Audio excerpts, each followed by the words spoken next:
I'll turn it back to you, Rob. Great. Nate, did you want to kick us off on this week on the streets? Yeah, sure. So just sort of, I mean, I know we've been doing this for a little bit, but a little high level on what we're looking for with this section of the meeting is we're really trying to get the experience from anyone that has hands-on experience with homelessness. So people that are experiencing homelessness on the streets, right? We want to have an idea of what that's looking like so that we can track any trends, so that we can kind of like, if there's any new challenges that are arising, that we can kind of get that information presented in a public forum, right? We're not looking for social commentary or any of that stuff, just kind of what you're seeing. So from our end at Comp, what we've been seeing a lot is a serious need for access to ID services. And we've been working to try to get something worked out with DOL, with Social Security, but like the honest answer is that like often at the moment it's functionally impossible to get an ID for our clients. And for those of you that know, like we're looking at trying to get access to like, you know, hotel stays or any type of, you know, inclement weather shelter. You can't really do it without an ID. And so I suppose like another emerging need that I'm seeing a lot of right now is legal aid, because while local hotels can rent to someone without an ID, they also have the authority, apparently it's loose authority, but they have the authority to require one. So I think there's probably room for push there. Obviously, we're seeing big needs for blankets. We're seeing big needs for food. I mean, the sort of traditional subsistence stuff with the rain, like any type of waterproof gear is in high demand. Yeah, so that's what I'm seeing. I don't know if anyone else from my team, I know Heather, you're on. Have you seen anything, or will I just kind of bomb you with a request here? Sorry, I heard you mention IDs and legal needs. Social Security Administration access is a really big desire right now, and limitation. My mind's kind of everywhere else, so I actually can't think of much else, but no. Food and access to the general stuff that they would usually get from shelters has been a really big holdup on the street. I'm sorry, my phone. Oh, thanks. Hey, you know, while we're here and I'm being pushy, do we have anyone from like hospital social work staff that's present that would want to speak to anything they've seen? If you're here and you do, just go ahead and unmute. Give it a minute here. All right, well, they're on the short list. I've got a list of folks that I'm reaching out to have come and like talk to this segment. Yeah, so I guess that's what I got for today.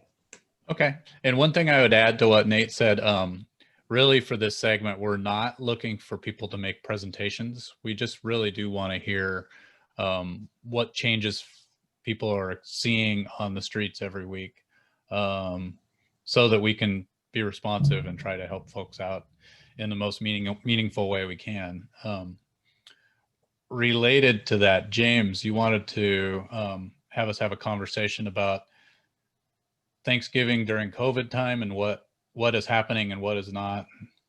Yeah, there's been a lot of mix up this year with the COVID, and normally this time of year we have two kind of comp supported activities that we do, and both of them are being altered. Our big downtown partnership with the House of Matthew and Urban Grace for their big Thanksgiving dinner is not going to happen this year. They're not able to do it, but we do have a couple of things that we know of happening. I do want to open up the floor at some point to ask if anyone knows of others. I have almost to Nate's comment about needing blankets and stuff. I'm going to share my screen. We got a report of a distribution happening tomorrow. Oh, maybe I can't share my screen, or Rob can help me share my screen. If not, I'll just email it out. But I'll just tell you. You should have that ability now, James. Oh, yeah, I've got a whole bunch of more options now. So that probably means you did stuff. So I'm sharing. It's probably not going to be very easy to see here. I made it as big as I could, or I could maybe make it a little bit bigger. Let me see if that makes it too big. It looks good. Okay, cool. So tomorrow, these are just little cards that they've been passed around. Tomorrow at the Rite Aid building that's on 11th and MLK in downtown Tacoma. It's not us, we were just informed of it, but Tacoma Mutual Aid is going to be handing out free blankets, tarps, sleeping bags, warm clothes, and other survival supplies, as well as offering meals, masks, and hand sanitizer from 11 a.m. to 5 p.m. I'll email this out. Again, so just a picture of a card that we have in the office, so it's kind of hard to see, but I'll leave it up here for a minute, so maybe you can write it down as well. At the bottom, there's a donate to PayPal Tacoma Mutual Aid. as well as the contact info right over here, Tacoma Mutual Aid at gmail.com. So if you're not familiar with it, or just to Nate's point, like on what they're looking for in terms of donations, they're handing them out tomorrow, or at least until supplies run out. And then the other thing, if I can, I'm going to stop sharing for a second so I can navigate back to my other page that I had Rob send out this morning, yesterday, sorry. Hold on one second, sorry, as I fumble around technology. No, is the list of things that we do know that's happening for Thanksgiving. For some reason I can't find it as an option. Maybe this is gonna work, maybe it won't. Nope. Well, anyway, we sent it out yesterday. Oh, it did work, and then I had lost it. It's fun working with me and technology. So let me see if this is what we're looking for. Do you guys see the Thanksgiving flyer? Is that what you're seeing? I see a blank screen. Some reason it's not sharing. It's just coming up like as a blank screen. So anyway, we have a list of things that Rob sent out that includes meals that will be offered, different churches and times throughout Pierce County. If you didn't get it yesterday, I'll resend it out today to the coalition. Maybe I can even uplink it in the chat box as well. So I would open up for a few minutes. If anybody knows of other things that are happening in terms of meals or specialized kind of holiday events to support our folks living on the streets. And this is just kind of, anybody know of anything else? Yeah, you can either raise your hand or unmute yourself and just let folks know. Maureen? So I sent out earlier this week, Allison Needles from the News Tribune had sent their link and of what's going on in Thanksgiving. And there's a note in the chat that Allison's here, but is also on other calls. So she may chime in later. Teresa or Rosemary, do you know if Operation Keep 'em Warm and Fed is doing anything on Thanksgiving? I don't know of anything with Operation Keep 'em Warm and Fed. I know that Guadalupe House is not doing anything there. In terms of the holidays coming up, we are doing the 99 Stockings project again, and we've done that for the Stability side and the Beacon Center, and we're expanding so that any other shelters, or we're hoping there will be some safe parking lots. We want to provide holiday bags there too. So anybody who's interested in working on that, please let me know. And anybody who's interested in getting a list to get those for folks, they get delivered on Christmas Eve. Send me a note. I'll put myself in the chat. Rob? Yes. Allison got a note in the chat for people. Yeah, I see that. So for people who are on the phone and can't see it, Allison Needles with the News Tribune says, thank you guys. Looks like there was a fire at Yakima and 8th encampment. Everyone is okay. Looks like, thankfully. Glad everybody's okay. And yeah, there's no way to transition from that back to the topic, but I did put in the chat the PDF of what I sent out, or what Rob sent out for me yesterday. For some reason, I can't share it without giving you guys a blank screen, but those are a list of meals. Some of them are on Wednesday, some of them are on Thursday, some of them are sack lunches, some of them are limited capacity. So, and they're all over the county from what we were able to see. At least different churches are doing different things. Most of them, as you know, have to follow some new guidelines, which might include the dining area might be outdoors and a variety of other adjustments. So if you have folks that need to eat or would like a special Thanksgiving meal, please pass those around or help people to get to know them or offer support to those communities if you are able to. That's all I got. Thanks, James. Anybody else have any last things to add for this segment before we move on to our next presentation? All right, so I want to introduce, well, I'll let him introduce himself. Mark Merrill from Shared Housing is going to give us an update on what's going on with his work and how things have changed with COVID and how we can help. Great, thanks Rob, and thanks everyone. for having us here. Normally, Julianne, my program coordinator, sits in on these meetings, so she's probably kept you up to date. But just in case she hasn't, we've remained open and still making matches, even which sounds contradictory to COVID and everything. But we put together a really good packet and safeguards from PPE to really distancing and everything, so that we're able to continue to make matches throughout this period. In fact, even with a slowdown where we're doing everything remotely, intakes by phone, et cetera, we're running ahead of last year in the number of home sharing matches made. And I'm not going to go into, I think everyone's familiar with the process of home sharing. So I really just wanted to share two things from our perspective, and one will kind of feed into what Nate was talking about, kind of what we're seeing on the street, and then one that just we're up to our waist in, that could have some exciting possibilities down the road if this comes to be. So the first one on Nate is, I wanted to share, and I'm going to kind of be reading here, so if I'm not looking at you, I'm not being rude. I'm just reading the notes Julianne put together. But I kind of want to share where I think we also, besides the immediate need, which is so important, and I'm so excited for the tiny home village on Orchard and whatever, and even though it's not enough, it's something. But we're talking a lot right now with COVID and surges, and I'm just feeling that there's going to be another surge down the road that could be coming into homelessness. So we had, it's a family of three, and they rent she's got a 2+ bedroom place in the Midland area. Mom worked at a fitness studio or center, and dad was an assistant chef restaurant when COVID hit, and they have a son that's 7 years old. During the first shutdown, obviously mom went on employment and dad dropped down to 20 hours.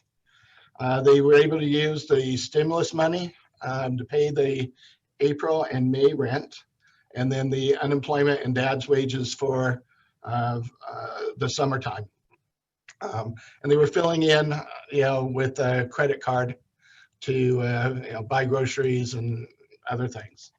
In fact, the dad's hours, I guess, jumped to 30 in June, then back in 20. So it's kind of, following the pattern of the COVID. Mom's hours came back to 10 a week. So she's stuck on unemployment because she was actually able to get a little bit more through unemployment than the 10 hours and everything. What hit was a $1,000 auto bill in September. So that came and it maxed out the credit card, and obviously the subsidy of unemployment had ended at the end of July, so they didn't have that. But they continue to have paid their rent through wages and everything. They with the car, they went out and like I said, maxed the credit card and borrowed what their family could give them. And so come October, they paid their rent, but they were falling further behind, and someone recommended them to come to us. And we were able to match them with a gentleman that had actually been in and out of homelessness for the last couple of years. He's got an income of about $1,100 a month, and he moved in, and so they're getting $550 a month for the room now, which will help stabilize and everything. And he has a place that, even though it's not the optimal 30%, it's a place that he can afford because he has fairly low other expenses. And what I wanted to really bring this up is they're doing everything right. They've talked to their landlord, they've kept up with rent, but they are just maxed out everywhere else. And now we've got this other surge. And so I think whether it's rental assistance dollars, and they had not heard about that. because we even said, you know, if you'd fallen behind, you know, there's money out there. Or using that extra bedroom, you know, to earn some income. We are going to have a large surge if we're not looking down the road and helping, you know, getting the word out and getting the resources out to them. You know, we've had over 220,000 Pierce County residents file initial unemployment.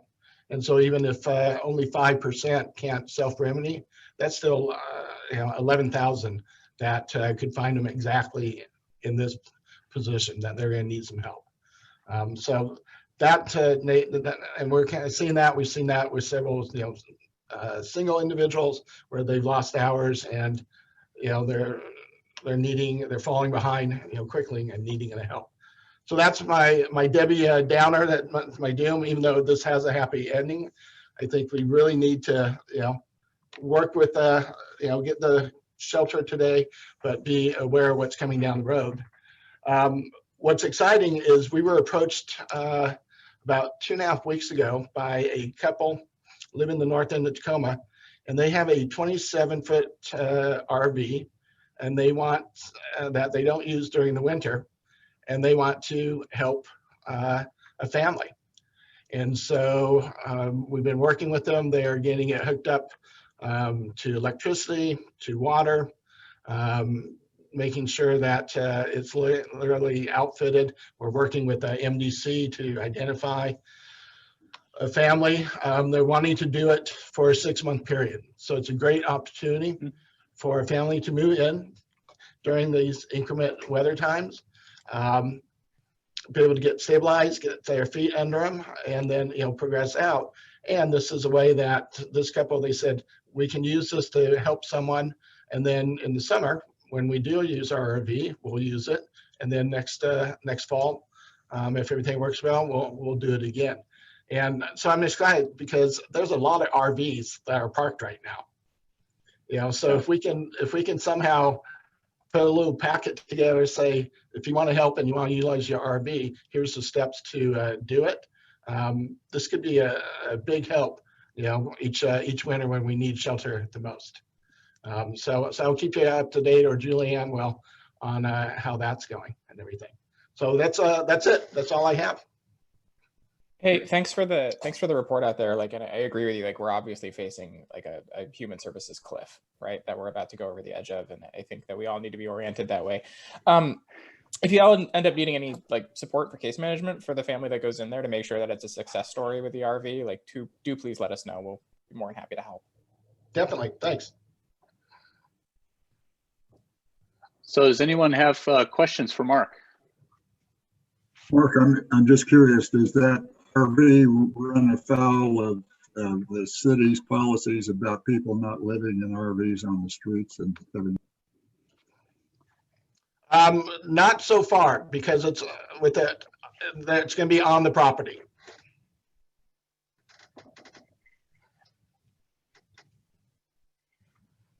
Great. Other questions?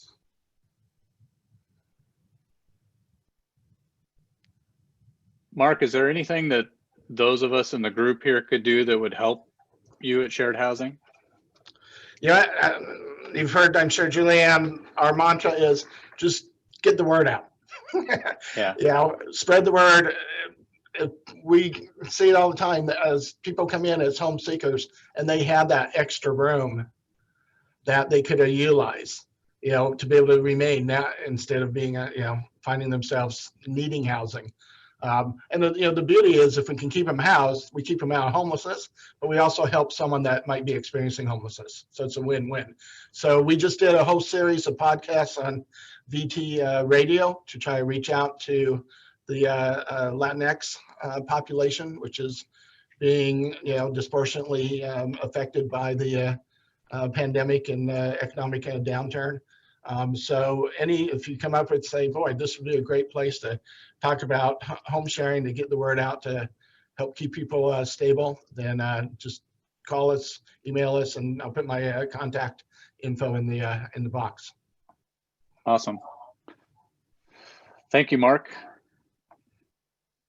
So our next item on the agenda, Lori, you were going to speak about the work Tacoma Pro Bono is doing, helping people who have legal barriers get into housing. Huh, okay, I'm unmuted. Great. You are. Thank you. Hi, everybody. I'm Lori Davenport. I'm the Director of Development and Outreach for Tacoma Pro Bono. And I've actually been working with this group for 20 years as of October of this year, believe it or not. When we started, it was a one person, or actually a half person office, and which was me. I'm not a lawyer. I have a little bit of technology background. I've done a lot of other things and done a lot of nonprofit work. So what the heck? I've worked at UW Law School doing technology, worked at SU Law School doing technology, and actually helped them move from Tacoma to Seattle, unfortunately. And I'm now part of the group that's trying to get a law school back here, which I'm sure some of you know about. So this has been going on and building for a long time. This started as a really small program in a county that has huge need for civil legal services back then and now. We've grown to the point now where we have 12 employees. 5 of those people are licensed attorneys who represent people in court. So we've come from being just a volunteer organization, which makes it really difficult for us to guarantee what kind of services we're going to be able to give people, and makes it very difficult to pursue goals like race equity and really tackling poverty issues and that kind of thing. So we're now at the point where we can kind of begin to handle some of that stuff. I need to say one time, because this is confusing for people, civil legal aid means that everything, basically, when we talk about people who are poor needing an attorney, what comes to everybody's mind is if you're accused of a crime, you can get an attorney because you don't have any money. And that is part of the Constitution. What's not part of anybody's Constitution is that if you are poor and you are facing a lawsuit in court from an automobile accident, if you're facing eviction, if you're facing a family law issue, if you're facing being sued for child support, whatever it is, that's all non-criminal stuff. And that's all stuff for which there's absolutely no provision in this country to get a lawyer. So everything that we do on the civil side of legal aid for people who can't afford an attorney, it's huge. It's comprehensive. It's everything that's not actually being accused of a crime. So we're dealing with enormous issues, and they go from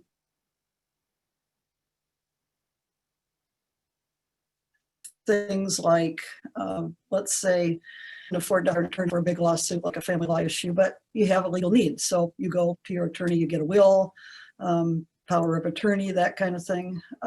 That's normal stuff that everybody does.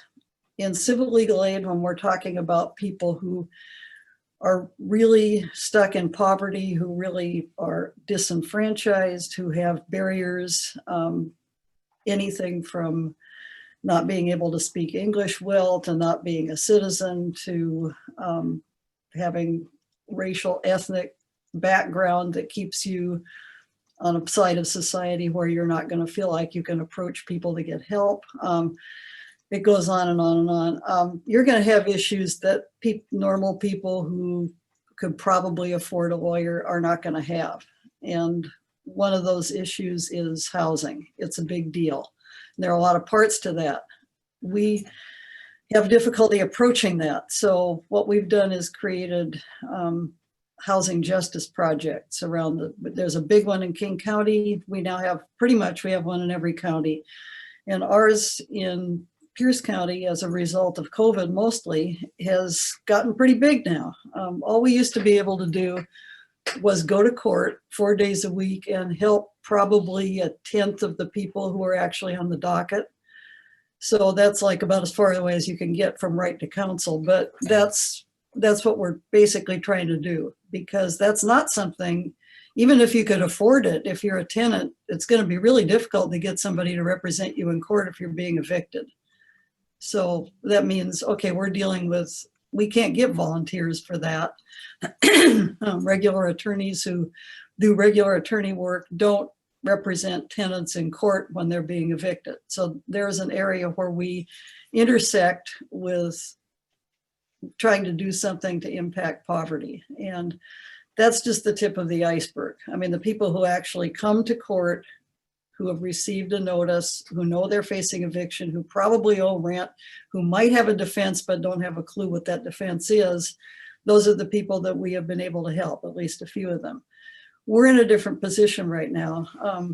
COVID, of course, has a few silver linings. I hate to say that because it's a horrible thing, but the fact is that it helps people recognize, oh, we've got some really big problems that this is just showing up, right? I mean, everybody has seen this in many ways. So one of those issues is availability of civil legal aid. And that goes particularly to housing. And we call ourselves a homeless prevention organization. Housing Justice Project is just a part of what we do. And that's our goal, homeless prevention. So now, rather than just dealing with the tip of the iceberg, we can kind of begin to go on offense a little bit and say, okay, how do we tackle this? We've got people who are about to become homeless because they can't pay their rent, they're being evicted. We've also got people who are homeless, who may have resources to get into a place, but here's another place where the legal system kind of comes in and throws everybody a curve. They've got a barrier. They've got a past eviction. They've got a legal financial obligation. They've got a warrant. Whatever it is that's going to show up on a background check when they try to get into housing, even if maybe they could afford it, even if some organization is willing to give them resources, even if they've got a job, even if they've got 2 jobs, they might not be able to get in just because there's a past eviction. There are simple legal processes that we can go through to make those things disappear. And that's the big thing I want everybody to know. Number one, we're here for a huge variety of stuff. Right now, we have funding to be able to expand services in an area where we know that we're facing huge problems. Right now, and we are going to court, we're actually increasingly going to court because there are an increasing number of evictions happening and a lot of other stuff going on as well. You know, we have the free 253 program where we can connect people with rental assistance. We can connect people with mediation. It's all free. We can represent you.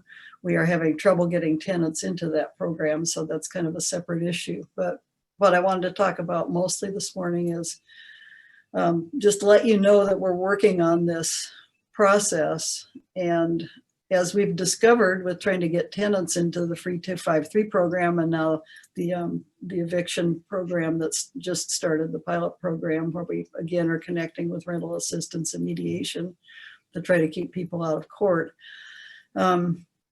We need to be getting people housed who could potentially be housed so we can reduce the homeless population. And we think that's a pretty large number of people.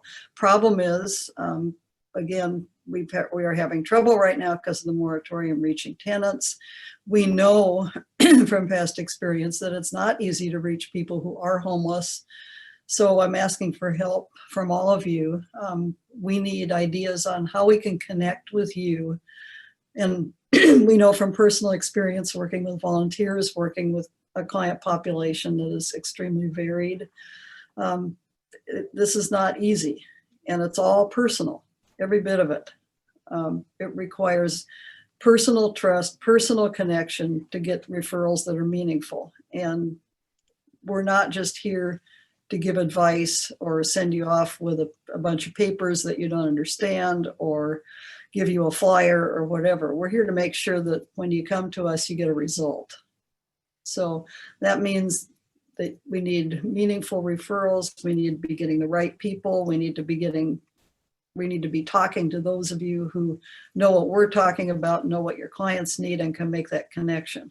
That's not easy. I mean, there are a lot of you out there doing a lot of great work in a lot of different places for a lot of different organizations. So we need from you the best way for you to get in touch with us and vice versa. What would work? What can we do to help? We're trying to set up some meetings now because we're obviously connected with this organization. So, you know, we're trying to contact you. It'll be probably come from me, or it'll come from Casey Burton, who is one of our staff attorneys.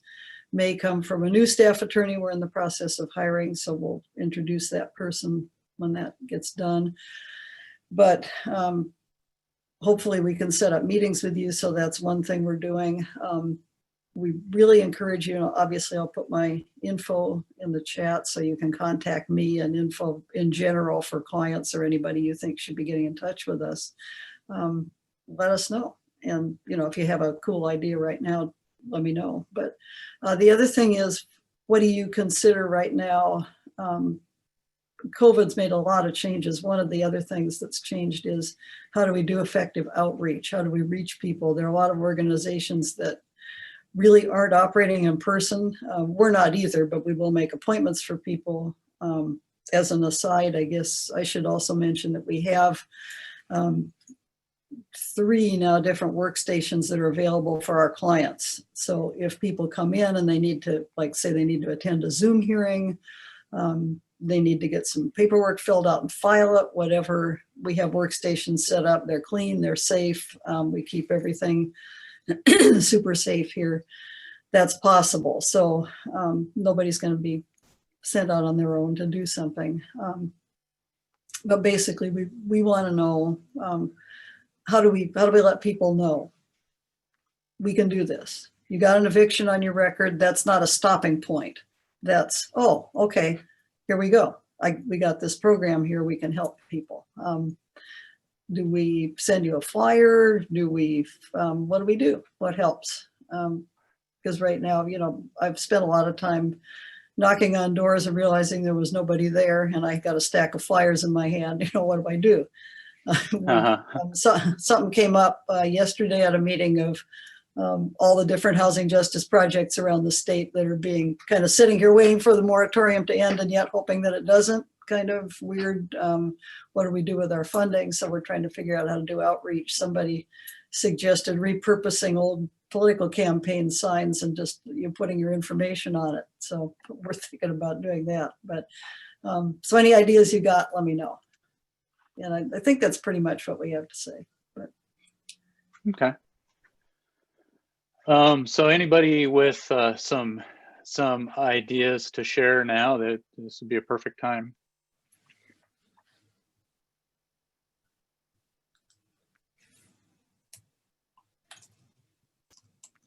Well, Lori, this is really helpful having you explain in the detail that you're explaining what you're offering and how that relates to people experiencing homelessness. So I think you've kind of made a dent here with this group that we'll be able to describe that better when we refer people to you.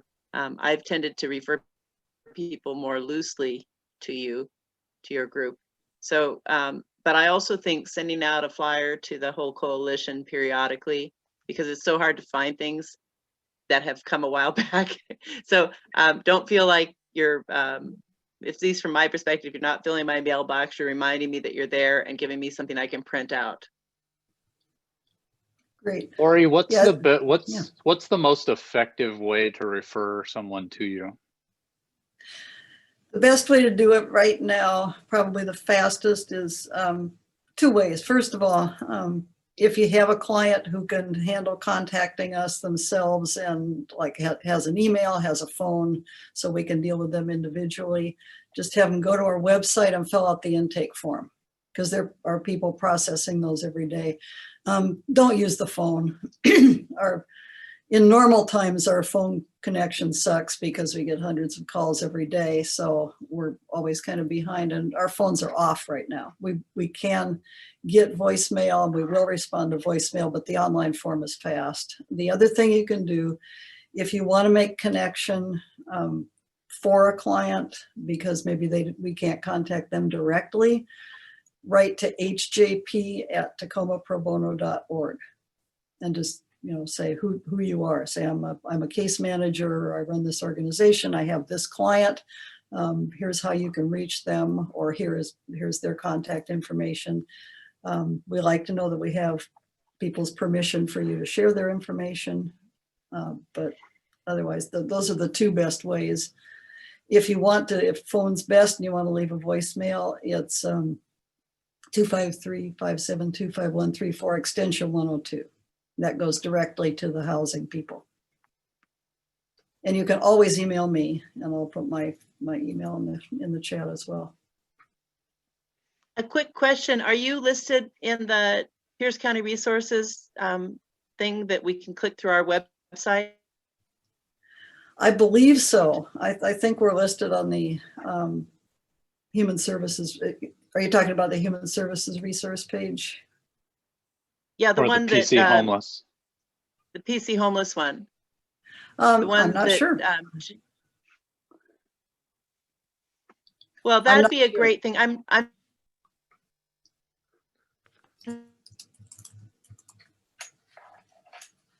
trying to get used to using that page.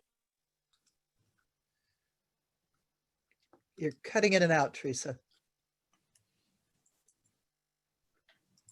Sorry, I wasn't trying to hold the floor. I had finished talking and my internet just got wonky. I was just saying Yeah. it's great if you're on that. So Thanks, Teresa. Great. All right. Also, Thank you for your anything. presentation, Lori. Yeah, thanks very much. Feel free to contact us anytime. So moving along in our agenda, Nicholas from Upsolve. Hi everyone. I'm actually a little out of breath. I just ran downstairs to get my dog to stop barking, so you could hear me well. One quick question for you, Nicholas. Do you need to screen share at all? Yes, I would appreciate that. Thank you. Okay, so I'll give you that permission as you're speaking here. Okay, perfect. There you go. Okay, let's see. This should be the correct one.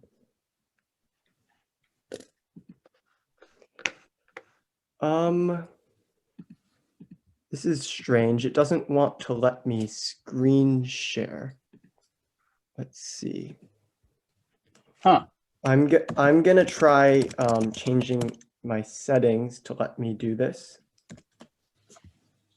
Yeah, I did make you co-host, so you should have the ability. Okay, let's see. Sorry about this. It's okay.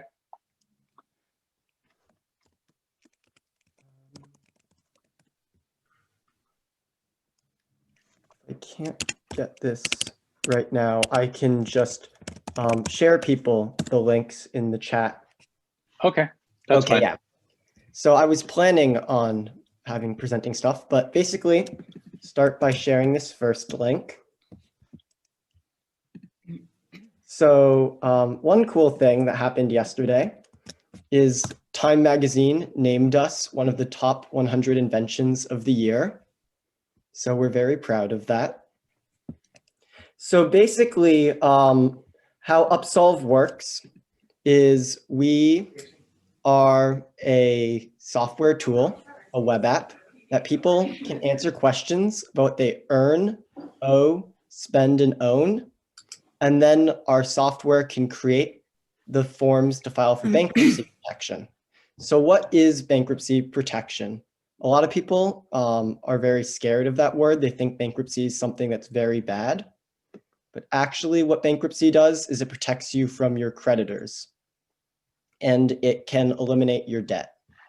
So when you file for bankruptcy protection under Chapter 7, which is the kind designed for low-income Americans, you immediately have a thing goes into place called an automatic stay.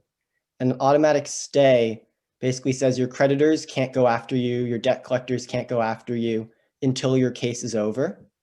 And that's about 3 to 5 months.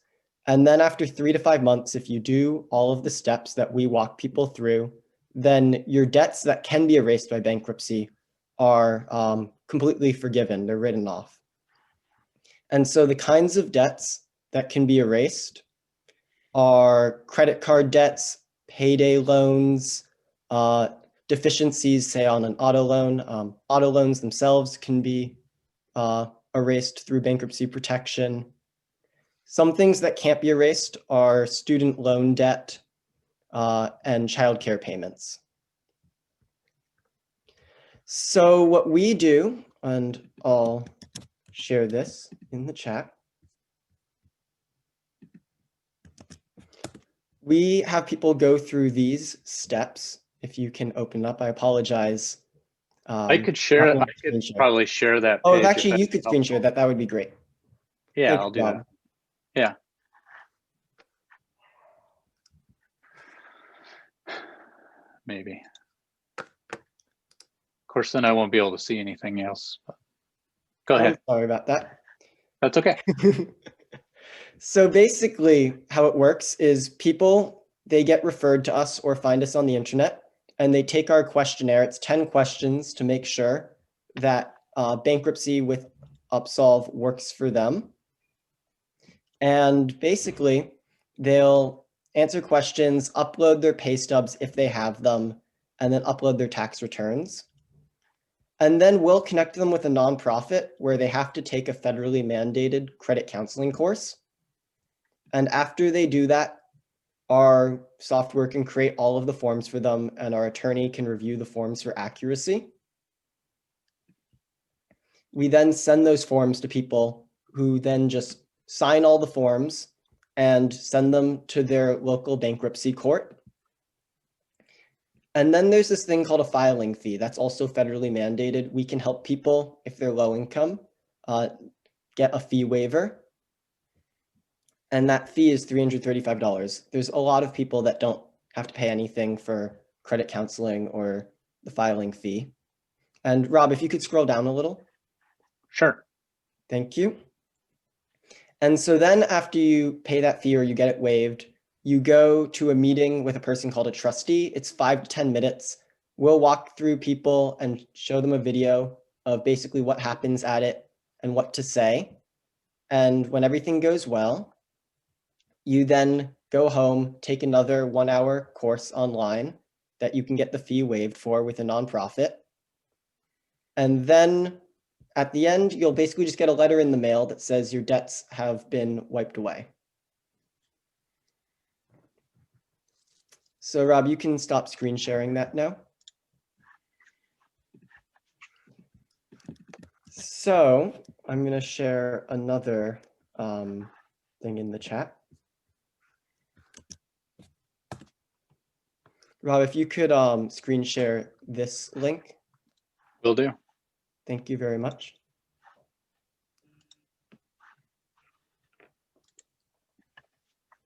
So Upsolve is a self-service tool. People, we can't provide legal advice, unlike Tacoma Pro Bono. We can only provide legal information and the tools to be able to access your rights yourself. So we have tons of articles under all these categories that explain to people how bankruptcy works with various parts of it. And it looks like a ton of information in all these categories, but you can also take our screener, and if you qualify, as you start answering questions in our web app, it will then provide you with articles for every single question that explains them if you don't understand the questions. And all of our articles are written at a 8th to 10th grade reading level so that people can understand them. Often a problem in the legal community is lawyers are very highly educated and they'll write content for people that can't necessarily understand them. So we work very hard to make sure as many people as possible can understand our content.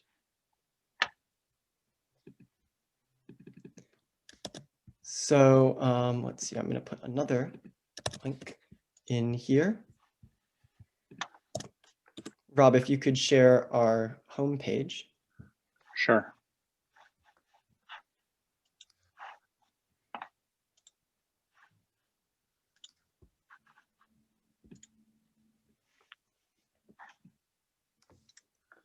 So when referring someone to Upsolve, you would first make sure that they have more than $10,000 in debt and that they're starting to be in a better financial place. If someone, say, is relying on credit cards to make ends meet every single week, then what will end up happening is right after they get their debts wiped away, they'll immediately be in debt again.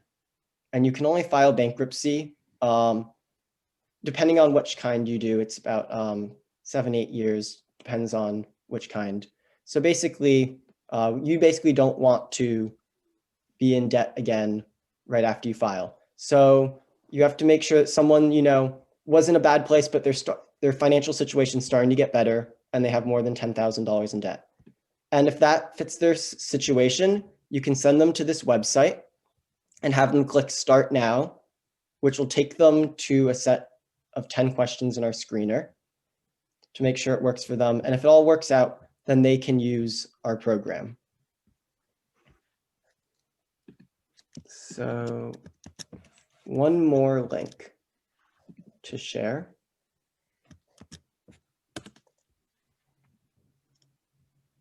All right.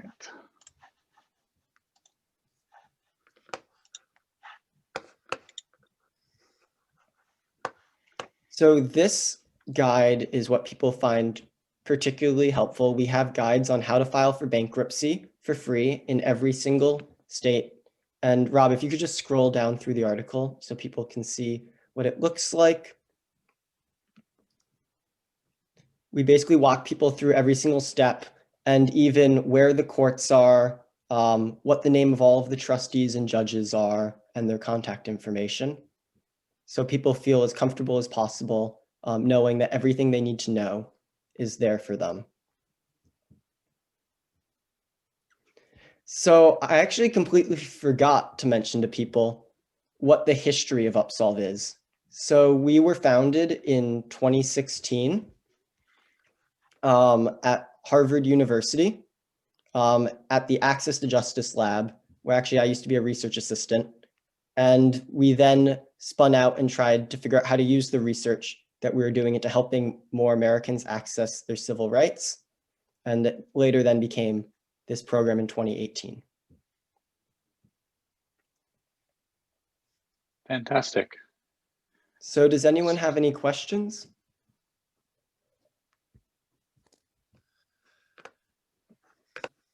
Teresa, you have your hand up. So can this, you mentioned some things that this can't be used for. Can it be used for LFOs? Sorry, what is LFO a acronym Oh, for? I'm sorry. I'm sorry. It's the legal financial obligations. A lot of people come out of prison with a really steep debt that relates to, some of them are, I mean, there are some programs that are trying to help mitigate those, but I'm wondering about the ones that they can't mitigate. Is there a way that they can deal with it with bankruptcy? Yeah, bankruptcy protection cannot erase debts from criminal restitution or court fines. Great question. And Lori says that Tacoma Pro Bono can help with LFOs. So. Other folks with questions?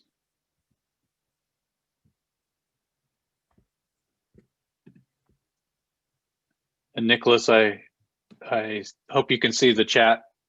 Yes, I'm seeing it right question now. there. Thank Yeah, you, great. Julian. I'll reach out to Tara. She's a great resource. Oh, yeah.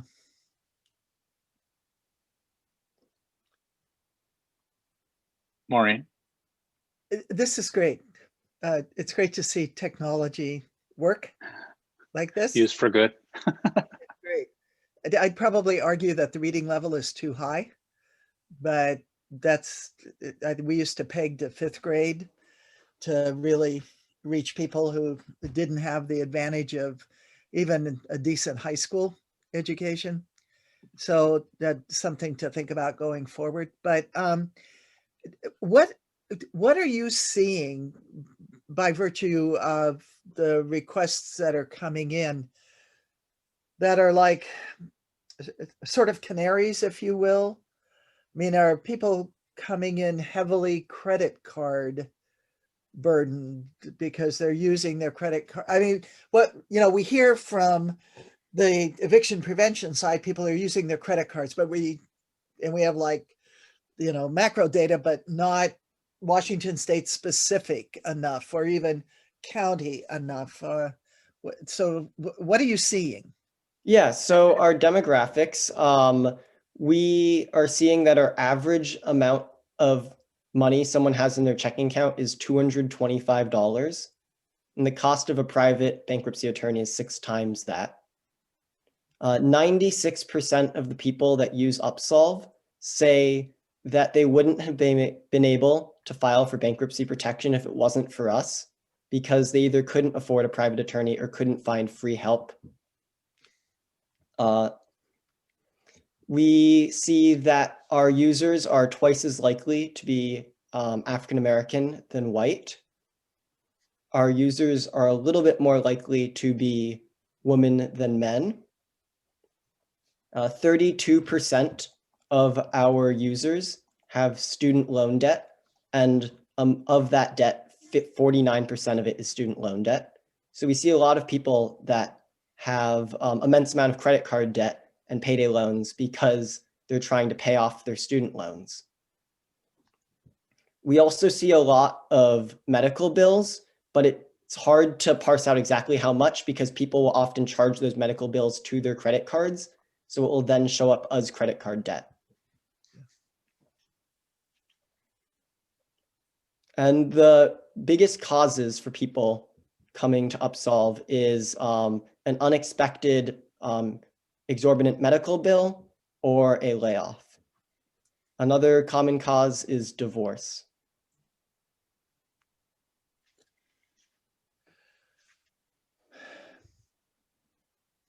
A follow-up? Yes. Yeah, Maureen. So just looking, and for those of you who are placing people into housing, but just the sort of preliminary overview I've done on some, rental applications is bankruptcy within the last 3 or 7 years sometimes shows up as a question. And I don't know whether that turns into a determinant that the person isn't selected for the housing or what, but so are most of the people housed who are coming, I guess, to Upsolve? Yes, the majority of people who are using Upsolve are housed. People that are unhoused often face significant, have significant problems accessing a variety of resources. You need internet connection. You need an address, usually say like a PO box will do. It is a large commitment. It takes 3 to 5 hours of answering questions, going to credit counseling courses and printing out your forms and sending them in, all in total, 3 to 5 hours. That's not to say that people use Upsolve it's not to say people don't use Upsolve who are unhoused, but often people will use Upsolve after they go from being unhoused to being housed to then get rid of all of their debt that they accumulated beforehand. We're actually seeing the lowest bankruptcy filing rates nationwide from consumer bankruptcy in the last decade. Our rates are going up because we're just growing, but we're expecting 400,000 people to file this year, opposed to about 500,000 or 600,000 a couple years ago. But after COVID ends and hopefully the economy restarts, we're expecting bankruptcy filing rates to skyrocket as people try to get rid of their debt that accumulated during this crisis. You see a question from Jan Rumbeck in the chat I'm asking sorry, if sound Jan, outreach. I'm not sure what sound outreach is, but I'd be happy to look into them and reach out to them. Yeah, they're a local nonprofit and they do a lot of work with people on personal finance. Well, thank you very much, Nicholas. Any last questions for Nicholas before we move on to our next agenda item? That's great. All right, thank you very much.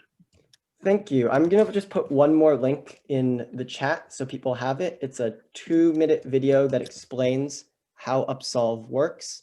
that if you can share that with people, that will often help people understand what we do. Thank you again. Thank you very much. And I'll have to go for a meeting at about 1:20 at our time, so in about 20 minutes. So I apologize when I have to head out. Great. Thank you so Thank much. you for joining us again. So the next item on our agenda, I saw Elliot Barnett here from the City of Tacoma, and he's coming back to talk to us about the housing survey that he spoke with us, what, 2-3 weeks ago about. So Elliot, you want to take the floor? Thanks, Rob. Hi, everybody. Good to see you all again. Happy Friday. Yeah, I'm here to continue sharing a little bit of information about the Home in Tacoma project. I recognize many of you from the last time that I came in and talked at this meeting a few weeks ago, but there may also be some new folks. So really briefly, the City of Tacoma is looking at diversifying our housing options and also creating more affordable housing options in our housing supply part of the equation by looking at so-called missing middle housing options. The short version is that the city has 3/4 of our housing supply, land supply, set aside exclusively for single-family detached housing. It's been that way for many decades, but now we have growing affordability challenges. We have a supply problem in housing, and people's preferences have also started to change. And so the City of Tacoma is looking at changing those rules around housing construction. And the project is titled the Home in Tacoma Project. And I know that as people who are helping service providers who are helping people who are experiencing homelessness, you're dealing with really immediate needs that people are experiencing. I totally understand that. And what we do through the Home in Tacoma project, it's not going to generate new housing units tomorrow, but it is part of the medium and long-term solution because as we come out of the pandemic, we know that there is going to be a tremendous need for more diverse housing options in Tacoma. And we're trying to lay the foundation for that to happen through this Home in Tacoma project. And so I'm coming to you to let you know that we have updated the project webpage, and I'll put a link in the chat just as soon as I figure out how to post a hyperlink. But I'd like to invite everybody to go and check out the Home in Tacoma project webpage. We've been posting information there that I think is, we intend it to be understandable and engaging for everyone. We're trying to get away from talking wonky planner language and explain to everyone why this project is important. So there's an infill video. There's a link to a so-called story map, which kind of tries to tell the story in words and pictures and maps of what we're working on here. And then there's also a housing choices survey.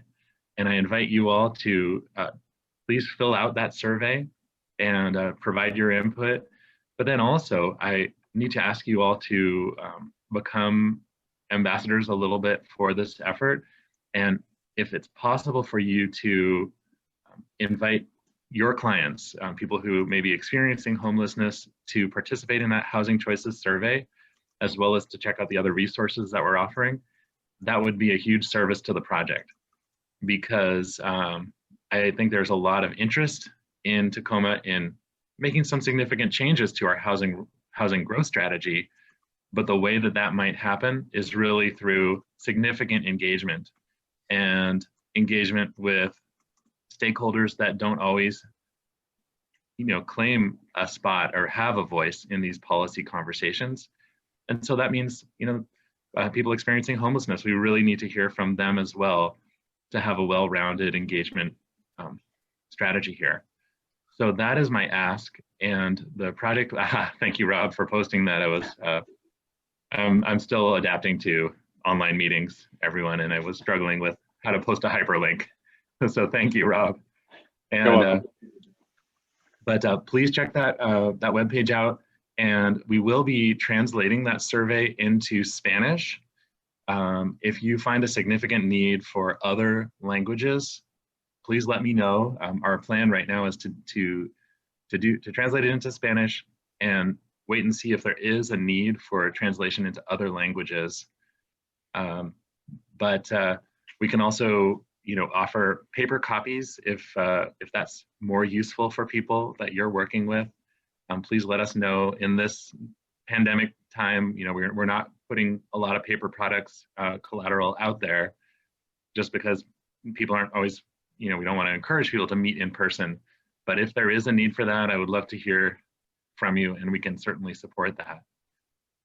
So last thing I'll say is that we're in a period right now where we're trying to engage with the community, with the whole community, get some initial input, and the project will be moving in the next few months to gathering input, getting people involved, and then into concrete proposals that the Planning Commission will be recommending in spring, and then City Council in summer, April, May or so of next year.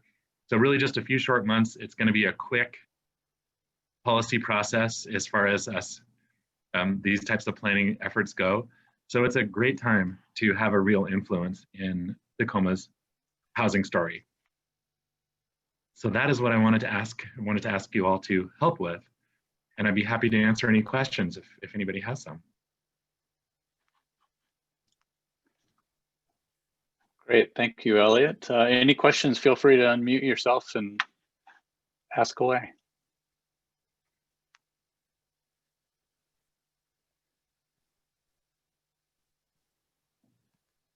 All right, not seeing any questions right now. Elliot, did you want to drop your email link in the chat as well in case anybody does want to reach out afterward? Absolutely. Yeah, if someone has a question or, if you have a group that, would like to get a personal introduction or have a conversation with me about this, I'm happy to do that kind of thing. So please reach out and let me know. And yeah, again, please do participate yourselves. We can't wait to see what the community thinks about housing choices in Tacoma's future. And, Great. And then please as well. Pam had a question, I think. Yes. Pam, you had your hand up? Yes. Can you hear me okay? Yes. Okay. Elliot, I'm curious, is Tacoma in their thinking about the percentage of homes that are single family, are they thinking of increasing or decreasing that in this effort? We're thinking of broadening the range of housing options that people can have. Right now, there's just lots and lots of space for single family houses in Tacoma.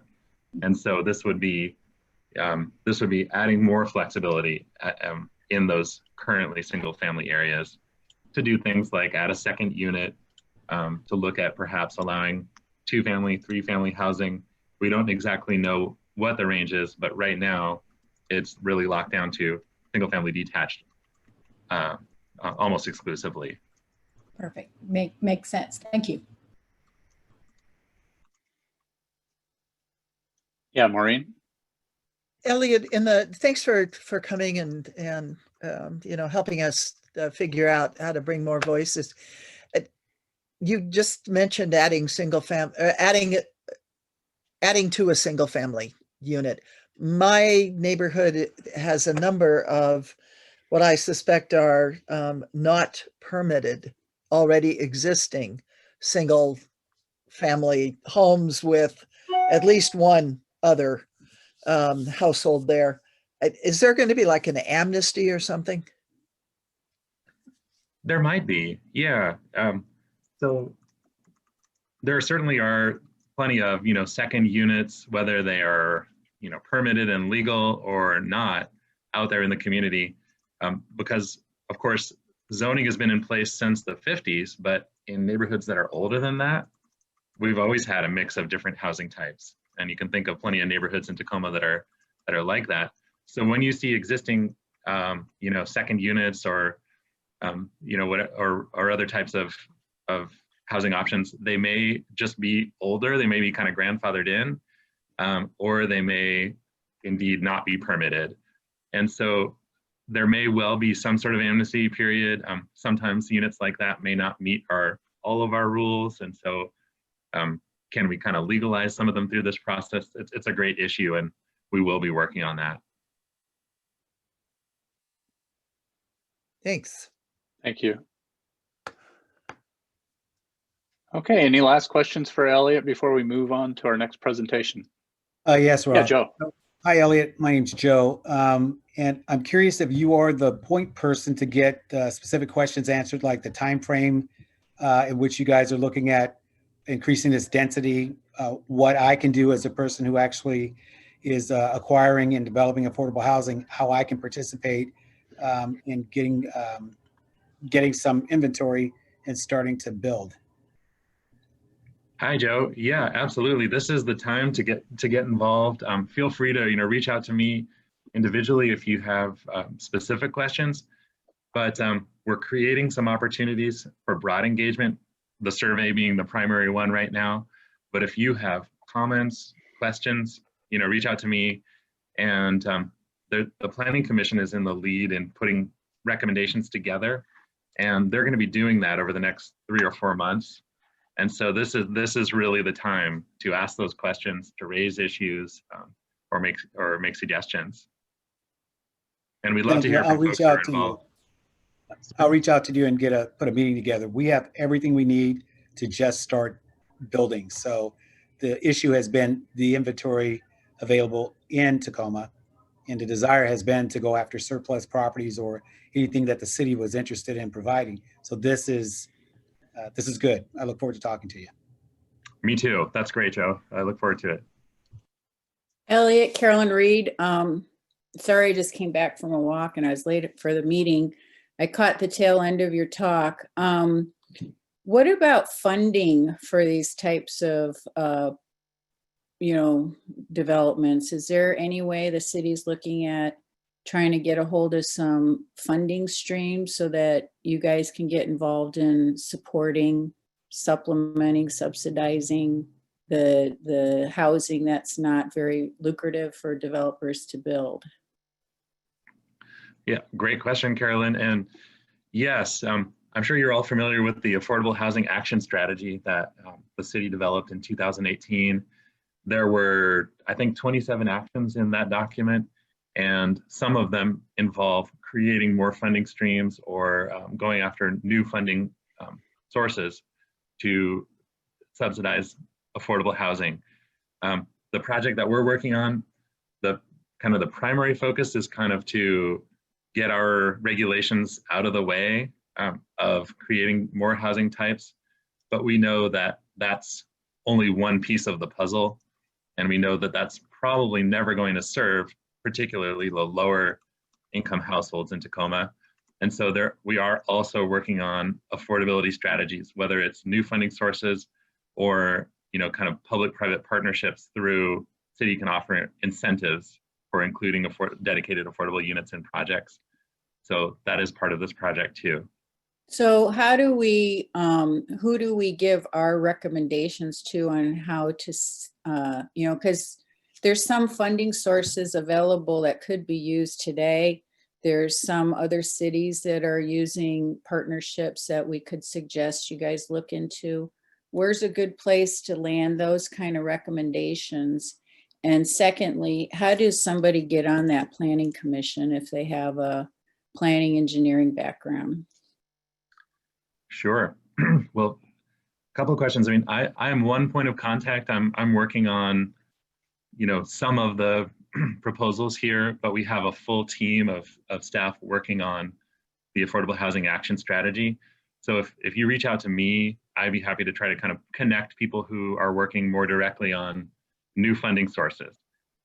So we're all, points of contact, and we'd all be happy to facilitate getting you in touch with the right teams. We could also, if there's a lot of interest in this topic, I can work with Rob and with my colleagues so we can come back and try to provide more information to the whole group if there's interest in that. And then lastly, in terms of the Planning Commission, there are 9 seats. They are appointed by council, and to get on there, it depends on whether there are openings. I don't think there are currently any openings, but feel free to ask me more specific, or if you go to the Planning Commission's webpage. And that's not the only place that you can be involved in these city decisions. And so let's talk more about that. Thank you. Great. So thanks for coming back, Elliot. And hopefully we get a lot of folks participating in the survey.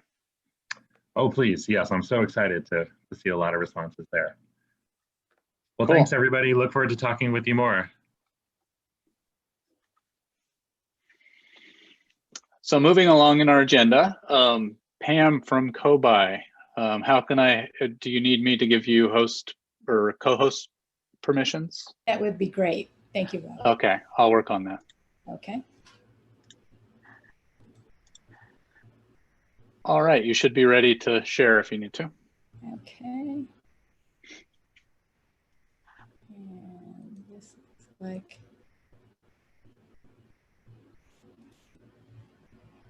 Okay, can you guys see that? Yes. All right. And okay, so my name's Pam Hughes, as Rob said, and I am co-founder with my oldest son of a company called COBI. And what we do is we help with housing affordability by allowing small groups of people to pool their resources to purchase a home together. Typically, our audience are friends, family, loved ones. The nuclear family, as we've known it in the past, is changing.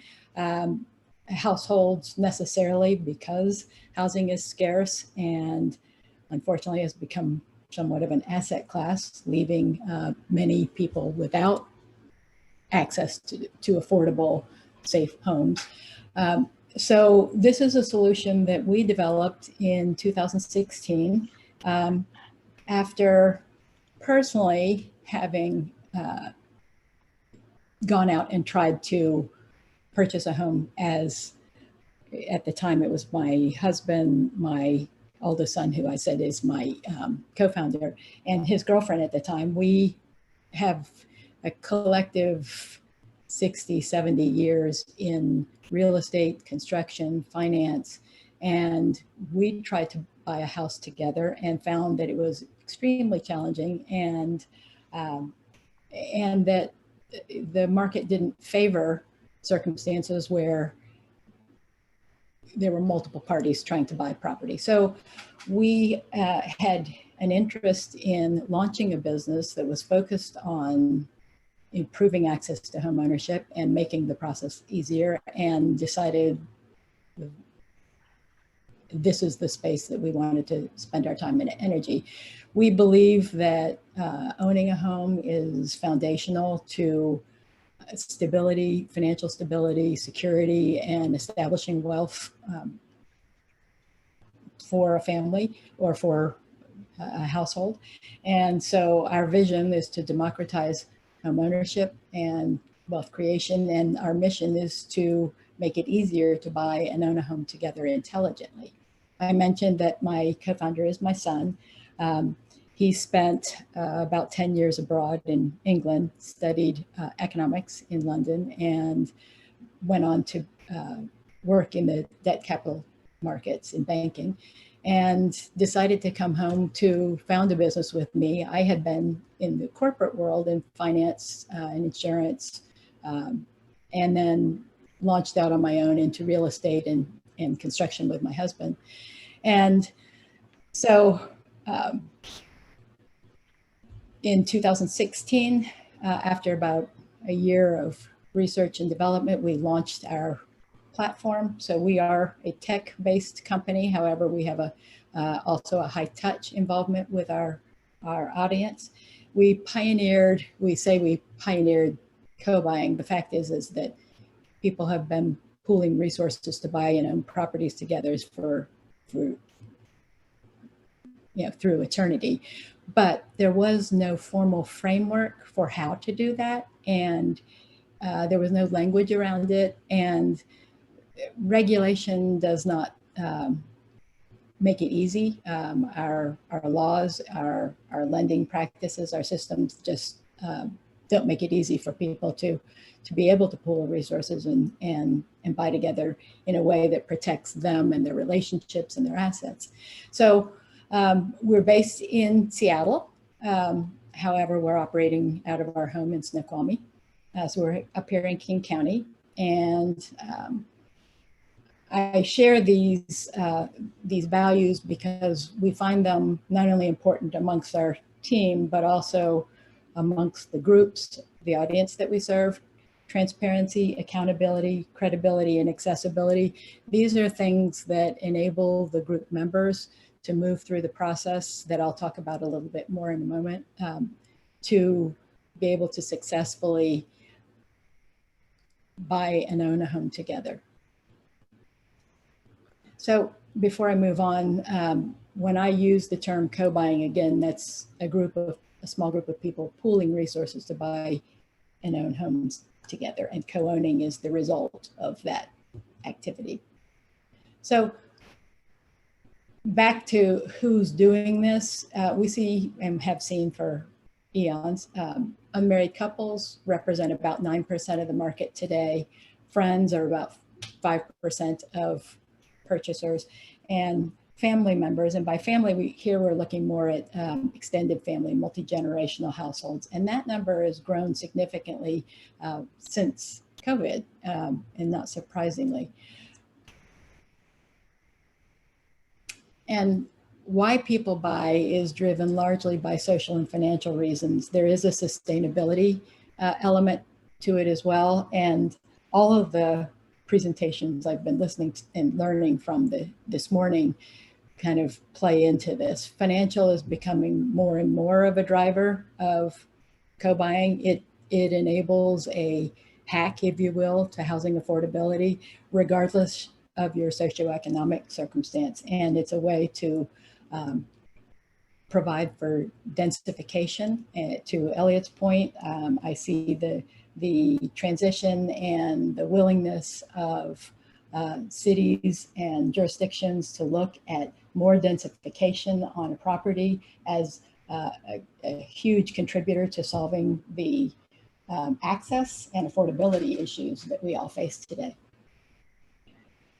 So how, again, do we improve affordability to housing? We do that by increasing purchasing power. So now the entry point to owning property can be much lower when people are teaming together. And that creates an opportunity for people to start building equity. And I was very interested in the Upsolve presentation because bankruptcy certainly is a solution to a significant problem. And as we look into the future, we can see a circumstance where like the Great Recession, we may see an uptick in bankruptcies, and it really doesn't take long to recover from that circumstance and be able to be on a path to being able to afford a home, which is exciting. This point always kind of takes me aback, and that in Seattle, at least, the 3-bedroom home is about 40% less expensive than a 1-bedroom on a per bedroom basis. And this is true in most major metros. It certainly is true in Tacoma. You just have economies of scale from having more people share one household.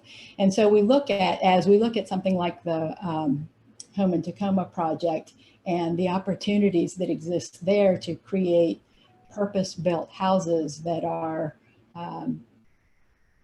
more accommodating to multiple people living together, not just one, large bedroom with a bath perhaps, but multiple bedrooms configured in ways that allow multiple families to live together.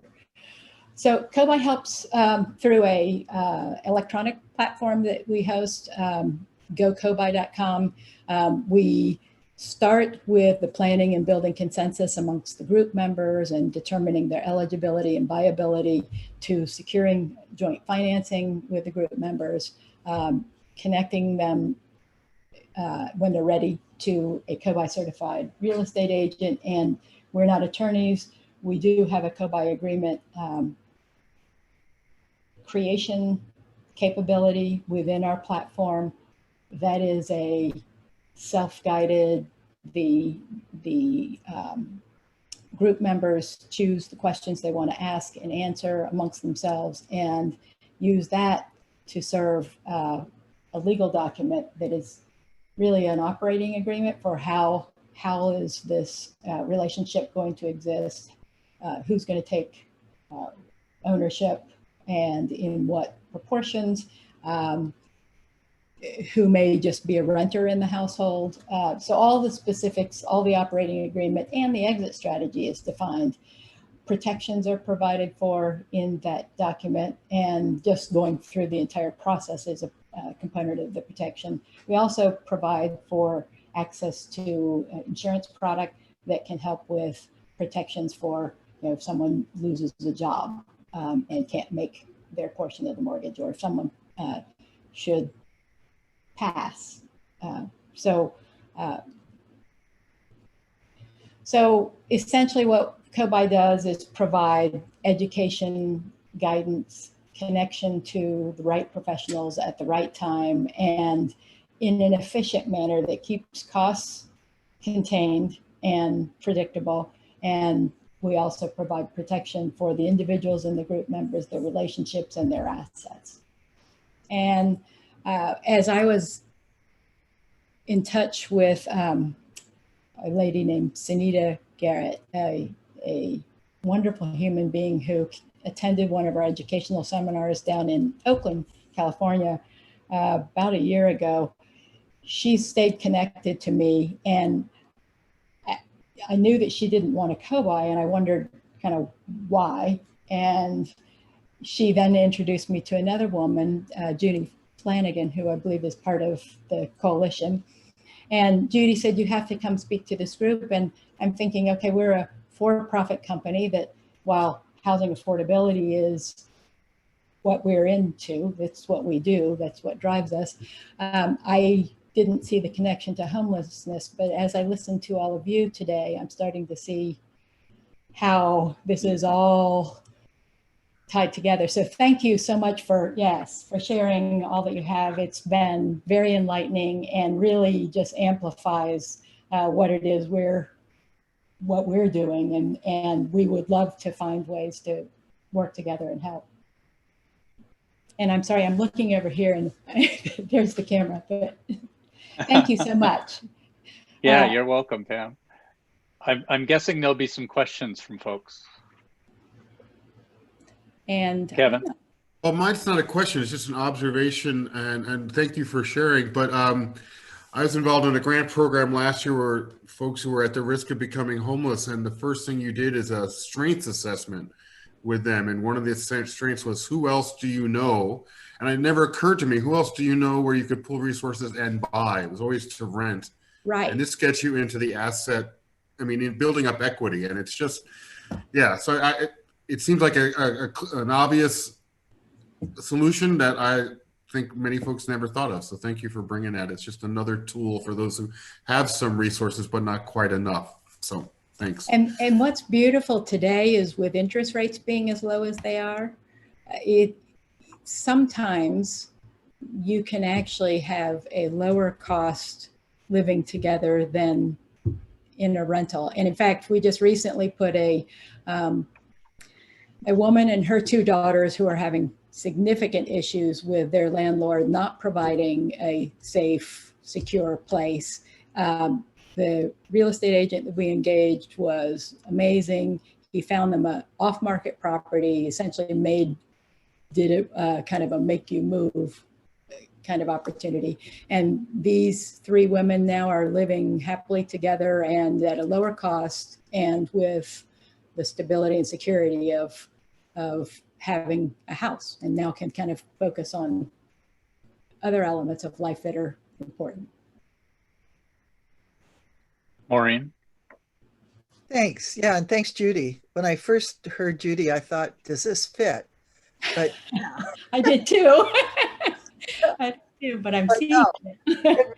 Good move. So a couple things. One, can you stretch the model to accommodate two things that that I see happening out there. One is that we've got folks who are renting houses and then renting rooms. So they're running, they are usually a nonprofit, but not always. They might be doing it as a for-profit kind of business arm, but they don't own the house. And so they're always subject to, whatever the actual owner. So would the model accommodate that kind of a situation where it's the person who's actually the leaseholder, the primary leaseholder might want to be able to buy a property, and for the purpose not of sharing ownership with the people that they're taking in. But so that would be one. The other one is, one of the things everybody believes is going to happen is that these really small mom and pop, these 1 to 4, 1 to 8 unit property owners are going to leave the market or are beginning to leave the market. Would your model expand to be able to look at those tenants perhaps becoming the co-buyers who could then buy that property? How far will you stretch beyond, the folks who have some access already and just need to, meld their access together? How far can we push you? That's a great question. This is, we're in exploration. We're pioneers. So we're open to all possibilities. We've got to have it's got to make business sense. We're a for-profit company, as I mentioned. We're hoping to have a profit one day.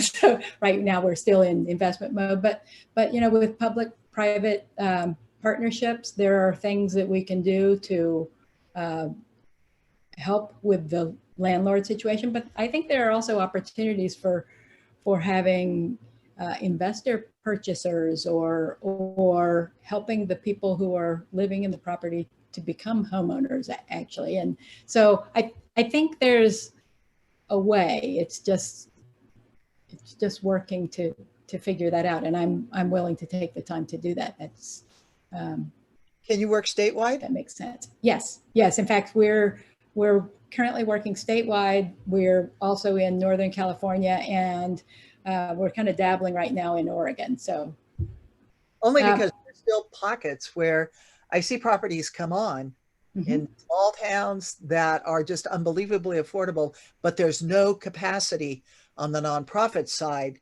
to capture those properties and keep the people housed or anything like that.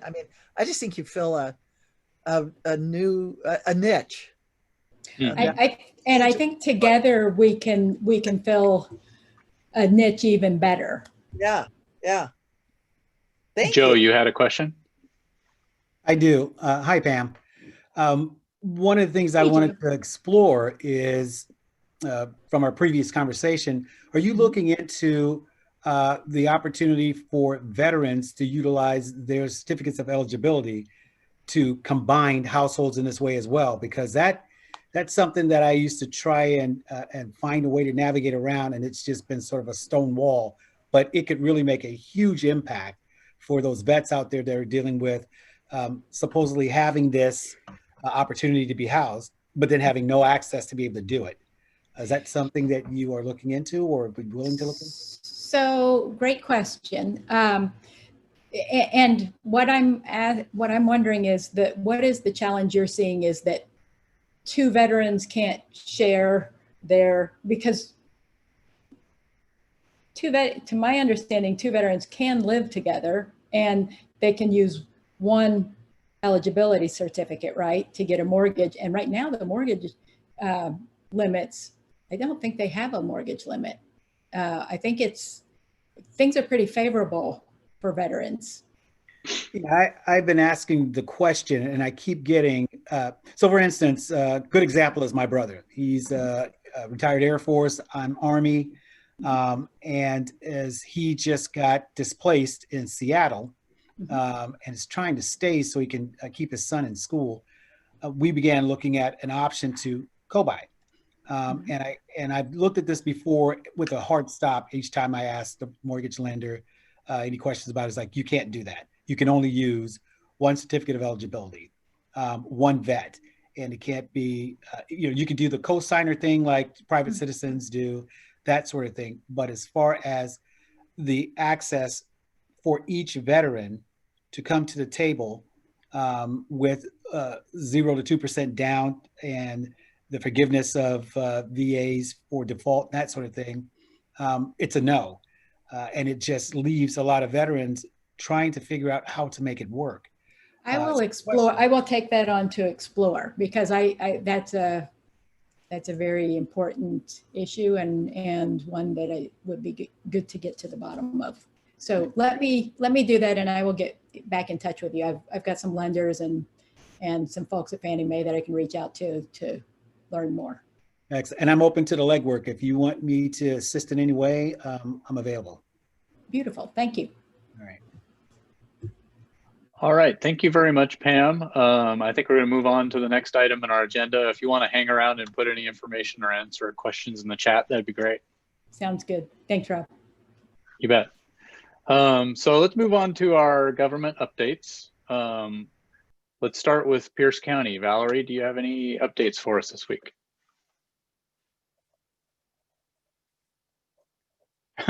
One moment. Yeah. So big shock, we do not have the best internet. Okay, so hi everybody, sorry. It has been a Friday. Yes, so we are still working through ERAP and CARES, and so I wanted to give you kind of an update on that. Our data team did not pull the demographics together in time, so as soon as I get those, I will forward them out to the full listserv. But just the FYI on that and transparency. We have received 6,577 applications as of last Wednesday. So that's only been 2 days. And during this meeting, I actually just processed 333 new ones. So that number has grown substantially. We are currently for ERAP, we have served 1,681 households for a total funding of just over 3.7 million. That is 45% of all rental assistance has been spent. For ERAP dollars. And for CARES, we have served 2,167 households for $4.462 million. And that is a 60% spent. We have several agencies who are really running down and running out of their funds. So we're transferring clients to new agencies and doing a lot of warm handoffs. So for example, Tacoma Ministerial Alliance is out of dollars. So we're directly connecting them and their households and their expertise to, they connected with our sister's house directly, but we're also connecting them to associated ministries so that we don't lose that kind of direct service link, but that they have another way of getting those applications reviewed. So program's going well. Everyone keeps asking, are we been extended? No, we have not been extended. These are Department of Treasury dollars. These are state dollars. We will not be extended unless the federal government extends them. I received probably 22 emails last week asking if we had been extended, and the answer is no. And the minute I know, you will all know, because one, I will go gray and bald, and two, I will make a huge announcement. So just know it has not been extended, and these dollars end December 30th, not the 31st, the 30th. So that is where we are with that. The other thing I will let you know is on the 4th of December, we are closing the online portal. So they will not be able to receive new applications. And so the reason for that is because then your December rent is late. So everyone who needs help in December should apply within those 3 days. And two, because that allows us processing time for us and the providers. So we're putting it out through social media. We're going to do an email blast. We're going to send it out to the coalition.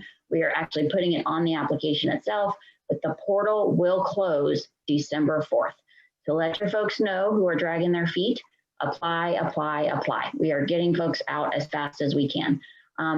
During this meeting, I sent out 225 referrals to one agency, 125 to another agency, and we only have 159 in the queue going into the weekend. So, and I know KWA will ask for more on Monday. So just working through as fast as we can, trying to get as many people served and ensure that the dollars get spent at the same time.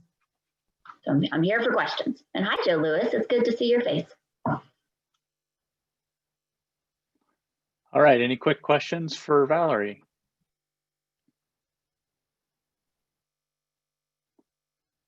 All right, not seeing any. Thank you so much, Valerie.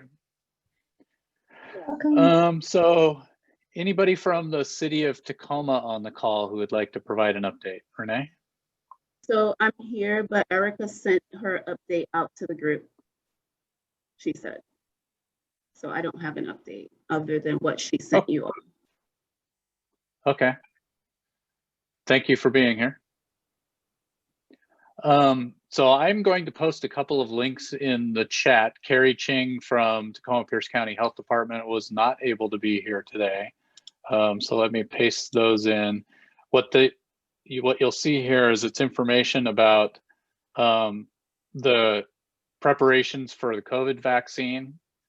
So a blog post on that. It was sent out through email to those who subscribed to those last night. And then similarly, a blog post about guidance for safe gatherings. And I haven't read that piece, but presumably urging folks to meet with people and have a good Thanksgiving with those in their household. So that would be the updated information provided by the health department today.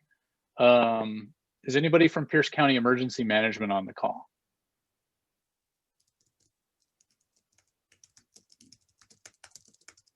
All right. So let's move. Yeah, I've go got ahead. Another fire update from Allison. I don't Okay. have an email from Erica about her updates, so maybe Renee. Yeah, I didn't see it yet either. We didn't get anything. But this is from Allison. Sorry, I had to jump off the call. Too many things happening. I'm getting some requests. This is Allison Needles about the fire. From folks who are willing to help the people who experienced the fire this morning. Do you know of anyone I can send them to who might have a better idea, who might need help?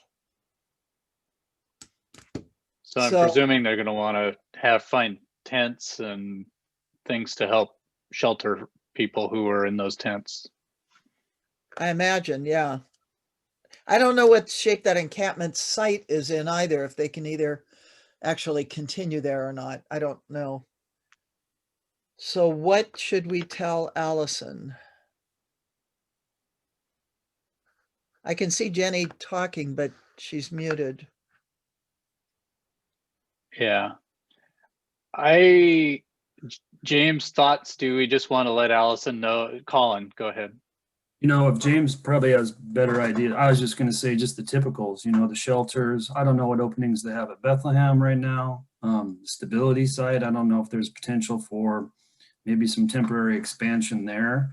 I'm guessing from the looks of it, that was a encampment that was set up on a sidewalk. So it is. Yeah. They're not going to be able to go back to that site, I would imagine, because it's not a legal site anyways, right? So, but yeah, I would just existing shelters. I don't know if there's potential for. It's a great example of, is there any wiggle room with the cold weather shelter that's down at Portland Avenue Community Center? Maybe is it possible that could open up through the weekend or something like that for a unique situation? Thoughts, James?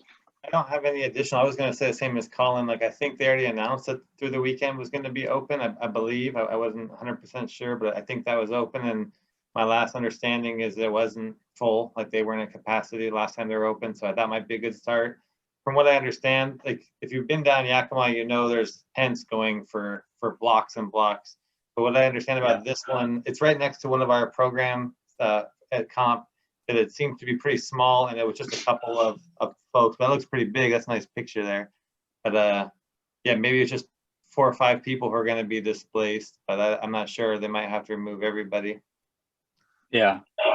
So I don't have anything better. We're looking for tents already, and tomorrow is the event that we were just talking is going to have tents and stuff. So maybe we can work to get the folks to the East Side Community Center tonight, and then up to back to MLK, the Rite Aid building, to get resupplied up tomorrow if people have the bandwidth or ability. Thanks, James. And just so everybody knows, I think most folks on the call know, but Allison's story said that that site has about 23 tents. So It's a significant size and it's all on the sidewalks there. So I don't know if that helps, Maureen. No, it just points up that we don't have a system in the city of Tacoma or anywhere else that is the equivalent of a Red Cross response to a disaster. There ought to be one phone number, there ought to be one entity. I mean, city's hot team ought to be there relocating everybody who's been displaced. We know the shelters are full. I mean, it's crazy to tell them to call the shelters. Yeah. I mean, move them into City Hall, for God's sake. You know? I see some claps to that. Or maybe a former Tacoma public school, just. Or maybe the Dome or the Convention Center. I mean, pick a building.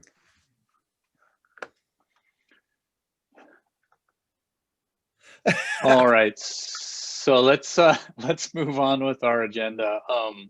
Next up, we have safe parking update. So Colin and Jan, do you have update to share? Yes, so I can give a quick update on safe parking. It's been a busy week for safe parking. So multiple meetings with churches. We actually have 2 churches in the last couple of days that have stepped forward and they said, we're ready to go. So we have one in East Pierce County that is going through the application process. They already have vehicles parked at their site. So it's already happening there. They're already working with the individuals. So they're ready to go. So that's one. And then we have one, so that's South Hill Baptist, which is literally 3 blocks from my house. So, which I think is awesome. And I'm really excited to have, they've been a Freezing Nights partner for years. So it's worked really well in our community. And I'm super proud that church has stepped forward. So they have an amazing pastor that's just a can-do guy. His name is Paul Anderson, not Paula Anderson, but Paul Anderson. So they're ready to go. I'm going to be working with them next week to really take those next steps. And then in the City of Tacoma, East Side Assembly of Believers, which is right across the street from Salishan, is ready to go also. So I'm going to meet with Alex, their pastor, on Monday at 10 a.m. and we're going to start rolling through the process. We had a good conversation with the county. I think I shared that under the direction that we're going is using House Bill 1754 as we move forward for all of these sites. I was trying to set up a conversation with the City of Tacoma with Jana Magoon and Erica to have the same conversation, because our intent is to do that also. We're just I think we're to the point in hearing what we just heard about what's happening out there. We just don't have time to wait around and try to jump through the hoops of 45 days. And I think with the bill that we have in place, we have our marching orders. Everybody feels good about using that in the safe parking network. As far as I know, our meeting with the county, I think it was something new to them, but I haven't heard anything more back from them. So we're marching with that. And we're going to do the same thing in the City of Tacoma. So Erica had asked, the only question she had was, do you guys have a site yet?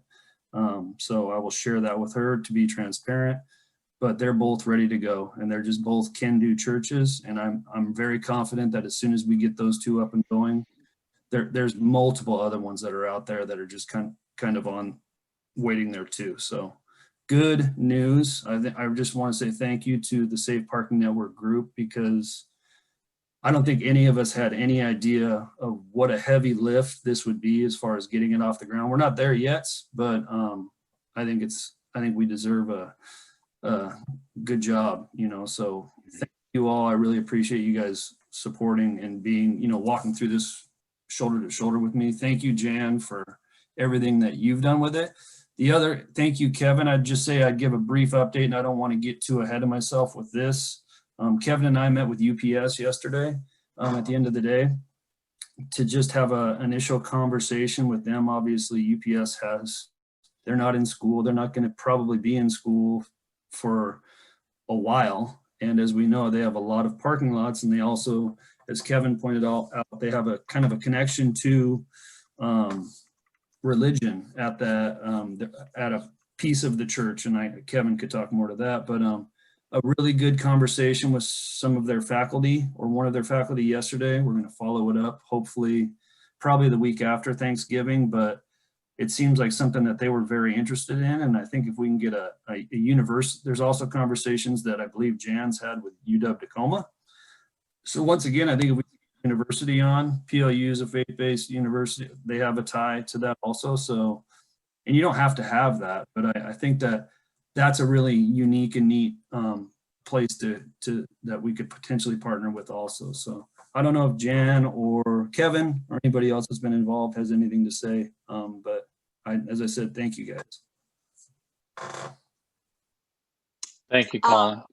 UW Tacoma is very interested. However, they believe that they are, they don't have a sizable population of those living homeless because they already have 2 COS buildings that they place their students in. So there's already a system in place to address housing insecurity for UW students. They are suggesting, and I'm starting to walk down the path of TCC.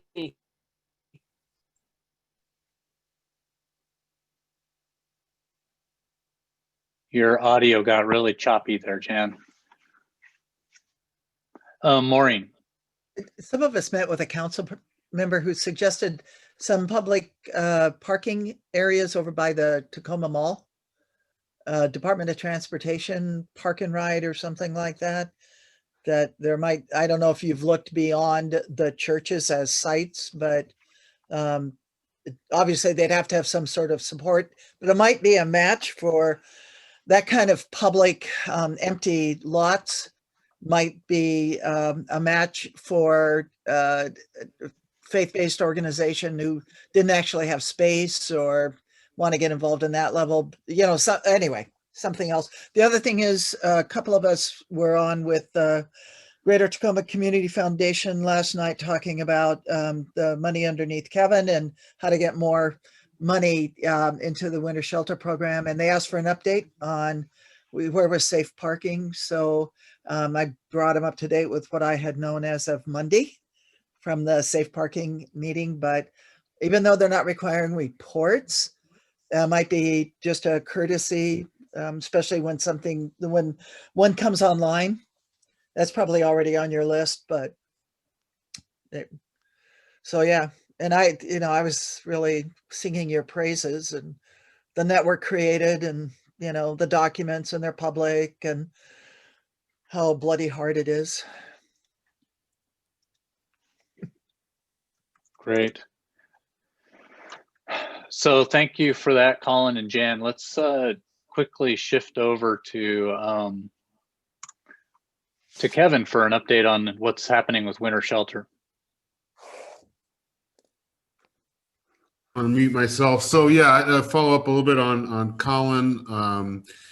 We are also I'm having a conversation today with the Bellarmine president to see what's feasible for up them. Again, they have parking in a relatively non-residential area, but I'm also trying to confirm if they're doing an overnight shelter program already, because I've heard that they are. I'll put our talking points in the chat in just a second, but it's going to happen in about an hour. So apparently there's some kind of action happening at the old Galt. I don't know if we can. Oh, Maureen, you're muted.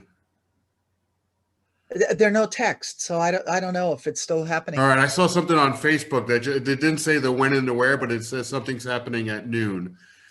So I'm going to put the talking points that Garrett and Maureen and I worked up just on. What this is about is folks taking empty spaces because they need shelter and shelter's not happening. It's happened in other places. So I'll put those talking points there. Basically, our not that the coalition has a formal position, but the talking points are around housing is a basic human right. People on the streets when there are empty buildings is not morally just, and we support people doing nonviolent ways to find safe and secure housing. And then I spoke with the Tacoma Ministerial Alliance on Tuesday. And so we'll be continuing to follow up with them about the notion of individual congregations perhaps doing either if they want to do safe parking or if they want to try to provide housing for a particular family or a household. And while those folks are then connected to services. And last is we're trying to secure an agency to do a winter shelter hotel voucher program for inclement weather, just trying to get money and agency all together. So hoping to have something in place soon.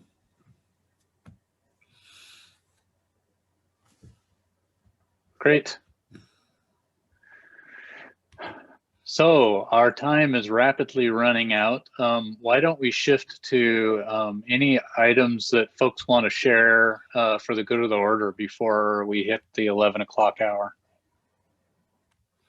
Let me, Rob, if Go I ahead. could, a couple of things. So one is with the Greater Tacoma Community Foundation, there's $1 million left. There is a round open now. The deadline for applications is December 7th. There is no set aside for supporting the winter shelter work, but they are, as Jan said, they are realizing that emergency needs are continuing. This money will not be decided on until after the first of the year. So part of what we're trying to do is fill the hotel voucher funding gap from now until the first of the year, assuming that we or someone will go in for hotel voucher money to take us from January through April. But so that's one thing to do that. And to the extent that if you just got money in the current round that has to do with winter shelter, if you would let Kevin know, just so, because the foundation doesn't make that information available. When they post awards, it just says housing or shelter. So if you would let Kevin know so we can start to, he can wrap his hands around what might be out there that we don't know about. The other thing, if you can just give him a heads up, if you're going to go in on this next round, or if you need him to walk alongside you, it's a pretty simple application if you haven't done one yet. We're not going to endorse an organization or anything, but we can certainly support a need that aligns with what we all already have identified. The other thing is so I just sent out on the listserv the National Low Income Housing Coalition's most recent update. Okay, scroll down, because if you're not on the HUD listserv, they're starting to post some key pieces of information, whether they're coming from the CDC or HUD, that have specifically to do with how you get through this winter and we all come out alive at the end of it, including the people we're trying to help. There's one specifically about staff, that sort of thing. And then I'll just do whatever else by email. So if you need something you think I might have information on, email me, please. Thanks. Thank you, Maureen. Other folks with items for the good of the order? This is John Brown with Lehigh. Just wanted to let you guys know that we're looking at having our opening day December 16th, that everything can stay on schedule for the tiny house village off of Orchard, 6th and Orchard. Awesome. Thank you for that update, John. Now I know where to take my wife for her birthday. Since everything else is closed, we'll go to the opening of the tiny house village. There you go. I have this is Jan from LASA, and we have the possibility of receiving a large amount of funds to enhance our client services center. And so I'm really anxious to talk to anybody who is interested in figuring out unmet needs for people on the street, and could then explain what we have in the works and things that we haven't thought of. So I'll give you my email address, which is Jan, J-A-N-N-E @lasawa.org. And hopefully would love to hear from anybody who has some ideas. Thanks. Thank you.